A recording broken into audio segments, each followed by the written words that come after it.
ini fenomena nih Ustadz. Ini fenomena fakta yang terjadi di lapangan ketika seseorang menahan diri mereka untuk bersedekah disebabkan karena mereka belum kaya gitu Ustadz.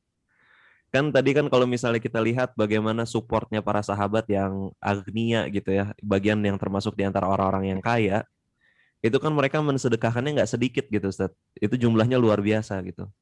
Nah ini jadi alasan bagi sebagian kaum muslimin menahan harta-harta mereka karena mereka merasa belum kaya gitu. Jadi belum punya apa ya, belum punya empati gitu, belum punya empati untuk mensupport dakwah Islam. Nah, untuk menyikapi fenomena seperti ini bagaimana Ustaz? Masya Allah, barakallah fiik. Baik, ikhwafil yang semoga Allah muliakan.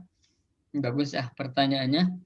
Ini harusnya sebetulnya beliau sendiri ini yang harus menjelaskan ya. Beliau tuh bertanya itu dalam rangka ingin menjelaskan kepada ikhwan-ikhwan yang lainnya.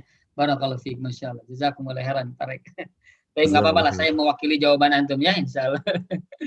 Baik, ikhwan semoga Allah muliakan. Nabi SAW pernah menjawab atau pernah berkata, ittaqun nar walau bisyaqqi tamrah.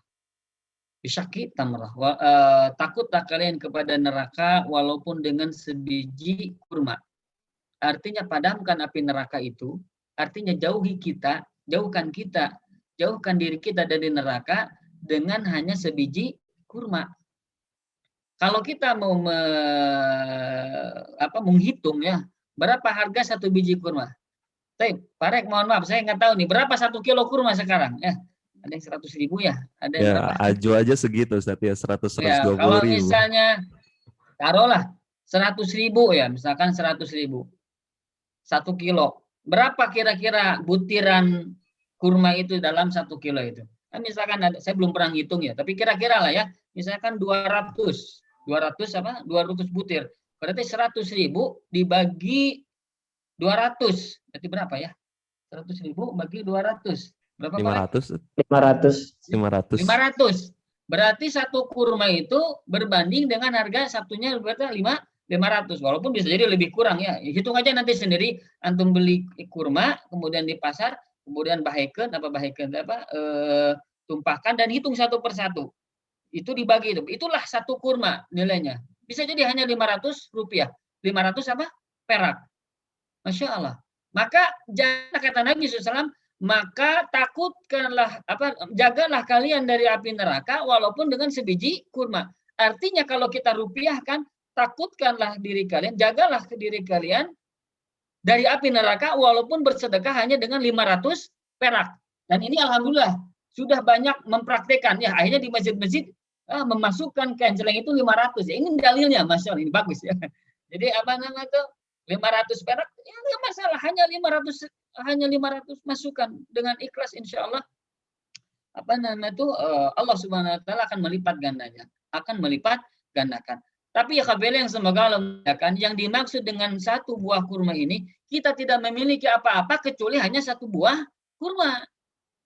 Kalau di dompet kita ya ada 300.000, kita ada 100.000, 50.000, kemudian ada receh 2.000, ada 500, kemudian kita memasukkan 500, nah itu yang bermasalah hatinya, ya kan? Bermasalah kalau seperti itu. Jadi artinya kita memiliki memiliki uang yang banyak, ya, kecukupan yang sangat banyak. Kemudian kita bersedekah hanya sisanya, bahkan tidak ada apa-apanya. Ini hati-hati. Ini bagian dari apa? Bagian dari cerminan keimanan kita kepada Allah Subhanahu wa taala. Memberikan kepada orang lain hitungan, memberikan kepada orang lain ingin balikin, nah Allah musta'an. Maka orang seperti ini orang yang dibawakan orang yang masuk ke dalamnya sifat bakhil waliyadu billah. Nah, kalau orang seperti ini kaya, saya yakin kekayaannya tidak akan bisa memberikan kebahagiaan kepada kaum muslimin. Akan merasa lebar, akan merasa sayang ketika akhirnya berinfak.